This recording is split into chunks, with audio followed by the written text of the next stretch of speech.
Hello बच्चों, welcome back to Vidyakul. बच्चों, मेरा नाम है रणविजय और आज हम पढ़ने वाले हैं कक्षा 9 अध्याय 2 का एक बहुत ही प्यारा सा कॉन्सेप्ट जिसका नाम है गुणनखंड प्रमेय। बच्चों, पिछली क्लास में हमने पढ़ा था शेषफल प्रमेय क्या होता है। हमने जाना था कैसे हम जब एक बहुपद को दूसरे बहुपद से भाग कर रहे हो तो बिना लंबी विभाजन के कैसे हम आसानी से शेषफल ज्ञात कर सकते हैं।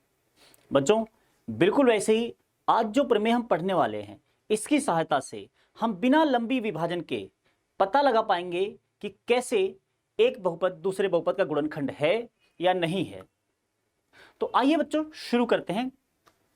तो यहां पर देखिए बच्चों, पिछली क्लास में जो हमने पढ़ा था शेषफल प्रमेय, इसमें हमने ये जाना था कि यदि हमारे पास एक बहुपद px है जिसकी घात 1 या 1 से अधिक है और a कोई वास्तविक संख्या है, तो ऐसे में बच्चों px को रैखिक बहुपद x माइनस a से भाग दिया जाए तो शेषफल pa होता है।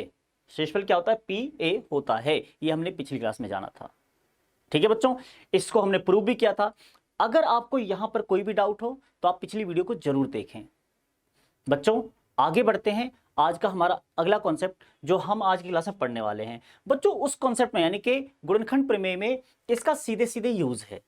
यहां पर हमने शेषफल निकालना सीखा था और आप एक बहुत ही बेसिक सा कॉन्सेप्ट बच्चों यहां पर आप जानते होंगे कि यदि एक बहुपद को दूसरे बहुपद से भाग किया जाए और शेषफल आपका शून्य आ जाए, इसका मतलब जो बहुपद आपका भाजक है वो आपका भाज्य बहुपद का गुणनखंड है। आइए समझाता हूं मैं आपको। देखिए बच्चों, मेरे कहने का मतलब क्या है। देखिए, मान लीजिए आपके पास एक संख्या है कोई भी, ये है 12। आपके पास एक संख्या है 12 और बच्चों यहां पर क्या है, आप इसे भाग देते हैं। यहां पर इसे आप भाग देते हैं मान लीजिए 5 से, तो आप देखेंगे 5 को 2 से गुणा किया, आपका यहां आ गया 10 और ये 2। यहां पर आपने शेषफल ज्ञात कर लिया। बच्चों, चूंकि शेषफल यहां पर 0 से अधिक आ रहा है तो इसका सीधे सीधे तात्पर्य यह होता है, इसका सीधे सीधे अर्थ यह निकलता है कि ये जो 5 है इस 12 का गुणनखंड नहीं है। यानी कि 12 जो है 5 से सीधे सीधे विभाजित नहीं होता। आप ये कह सकते हैं 5 12 का गुणनखंड नहीं है, या ये भी कह सकते कि 12 5 का गुणज नहीं है, यानी कि 5 के गुणा में ये नहीं आता है। 5 को किसी भी प्राकृतिक संख्या से गुणा करके 12 प्राप्त नहीं होता। इसका सीधा अर्थ ये निकलता है। बात समझ में आ गई बच्चों? तो बिल्कुल ऐसे ही अगर मान लीजिए, अगर मैं बात करूं 12 की और इसे भाग करूं 3 से, और मैं देखता हूं कि 3 को जब 4 से गुणा करते हैं तो यहां पर 12 आ जाता है और शेषफल यहां पर आप देखेंगे शून्य आ गया। शेषफल शून्य होने का मतलब सीधे सीधे यही होता है कि ये जो भाजक है ना, इस भाज्य का क्या है? गुणनखंड है। बिल्कुल ऐसे ही बच्चों शेषफल प्रमेय के प्रयोग से हम शेषफल ज्ञात करेंगे और उस शेषफल के आधार पर हम बताएंगे कि भाजक जो है, जो भाजक बहुपद होगा, ये इस भाज्य का गुणनखंड होगा या नहीं होगा। आइए सबसे पहले शेषफल प्रमेय, मेरा मतलब है गुणनखंड प्रमेय यानी कि फैक्टर थ्योरम को समझते हैं।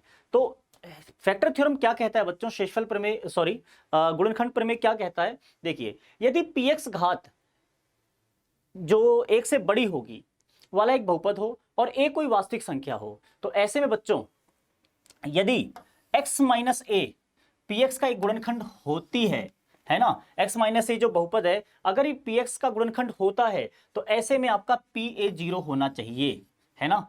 x माइनस a यदि px का गुणनखंड है, ध्यान से सुनिए मेरी बात।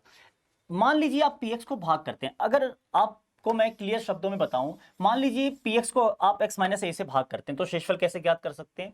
शेषफल प्रमेय के प्रयोग से आप शेषफल कुछ इस तरह ज्ञात कर सकते हैं, pa। बात समझ में आई बच्चों? अगर x माइनस a से px को भाग करते हैं तो शेषफल आपका होगा pa। और आप सीधी सी बात है, अगर ये गुणनखंड है px का, यदि x माइनस a px का गुणनखंड है तो शेषफल क्या होना चाहिए? शून्य होना चाहिए, यानी कि pa 0 होना चाहिए, नहीं होना चाहिए? ये रहा बच्चों आपका pa 0, ये होगा ही होगा क्योंकि x माइनस a px का एक गुणनखंड है। बात क्लियर है बच्चों? बिल्कुल ऐसे ही इसका अपोजिट भी बिल्कुल ट्रू है, यानी कि इसका आप उल्टा भी, इसका विलोम भी सीधे सीधे सत्य कह सकते हैं। कैसे? यदि pa 0 है, क्योंकि बच्चों आप क्या कर रहे हैं, आप मान लीजिए x माइनस a से px को भाग कर रहे हैं और ऐसे में pa 0 हो जाए, क्योंकि आप जानते हैं pa क्या होगा? शेषफल होगा, क्योंकि आप x माइनस a से भाग कर रहे हैं। तो शेषफल प्रमेय ये कहता है कि pa क्या होगा? आपका शेषफल होगा, और यहां पर दिखाया गया है कि pa 0 है। तो यदि pa 0 होगा यानी कि शेषफल 0 होगा तो आप सीधे सीधे कह सकते हैं कि x माइनस a px का क्या होगा? एक गुणनखंड होगा। बात समझ में आ गई बच्चों? आइए एक और तरीके से इसको समझने की कोशिश करते हैं। चलिए, आपके पास विभाजन एल्गोरिथम था, याद है ना बच्चों? तो यहां पर आपका क्या आता है, px यानी कि भाज्य, और भाजक आपका मान लीजिए gx है, भाजक मान लीजिए gx। लेकिन यहां पर बच्चों gx का मान लिया गया है, ठीक है ना, gx का मान लिया गया है x माइनस ए, ठीक है बच्चों। और उसके बाद आपका यहां पर कोई शेषफल आएगा, मतलब भागफल आएगा यानी कि qx, और यहां पर आएगा आपका शेषफल। ये बात क्लियर है? और चूंकि बच्चों आप जिस बहुपद से भाग करें वो एक रैखिक बहुपद है, इसलिए आपका शेषफल हमेशा क्या आएगी, एक वास्तविक संख्या आएगी, ठीक है। कोई बहुपद, यानी कि अगर बहुपद भी आप इसे मानते हैं तो एक शून्य घात वाला बहुपद होगा, यानी कि कुछ इस तरह, ये px है, ये आपका x माइनस ए है, यहां पर आपका ये qx है, और बच्चों यहां पर सीधे सीधे मान लेते हैं ये r है। अब हमें x वहां लिखने की जरूरत नहीं है, क्योंकि ये बहुपद का मान है और बहुपद का मान एक वास्तविक संख्या होगी जिसे हमने फिलहाल r मान लिया है। लेकिन यहां पर ये बहुपद ही हो सकता है, ठीक है ना, भागफल बहुपद हो सकता है, इसलिए यहां पर qx लिखा है।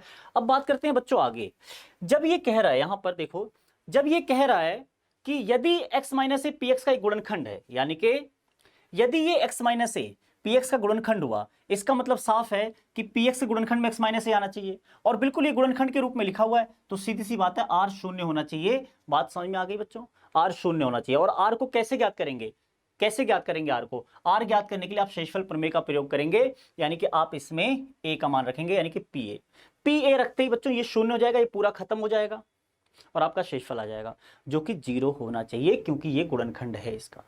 बात क्लियर है बच्चों? बहुत ही सिंपल सा और सरल सा टॉपिक है, ध्यान रखिएगा। आप अच्छी तरह जानते हैं कि शेषफल शून्य ही होता है जब भाजक क्या हो, भाज्य का गुणनखंड हो। बात समझ में आ गई बच्चों?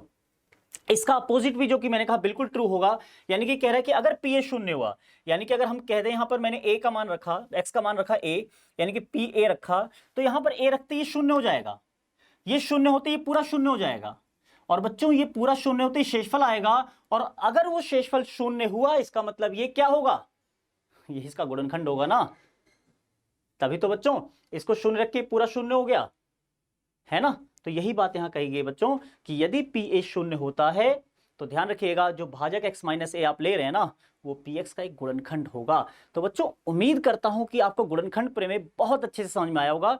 बच्चों अगर थोड़ी भी दिक्कत आपको लगी है गुणनखंड प्रमेय में, और आपको लगता है ये दिक्कत आपकी शेषफल प्रमेय की वजह से हुई है, तो पहले आप शेषफल प्रमेय को समझे, क्योंकि मैंने यहां पर बच्चों शेषफल प्रमेय को सीधे सीधे यूज किया है, ठीक है बच्चों। यहां पर शेषफल प्रमेय सीधे सीधे यूज हुआ है गुणनखंड प्रमेय को सिद्ध करने के लिए, तो आप पहले उसको बेहतर समझें। इसके पहले आपको वीडियो अपलोड की हुई मिल जाएगी हमारे चैनल पर। और बच्चों अगर ये वीडियो आपको पसंद आई है और आप चाहते हैं इसी तरह की और वीडियो आती रहे, तो बच्चों कमेंट करना बिल्कुल मत भूलिएगा, वीडियो पे कमेंट जरूर करें, और वीडियो को लाइक और शेयर करना तो बिल्कुल मत भूलिएगा। चलिए बच्चों, बहुत बहुत धन्यवाद आप सभी का हमारे साथ जुड़ने के लिए। मिलते हैं बहुत जल्द अगली वीडियो में नए कॉन्सेप्ट के साथ। धन्यवाद।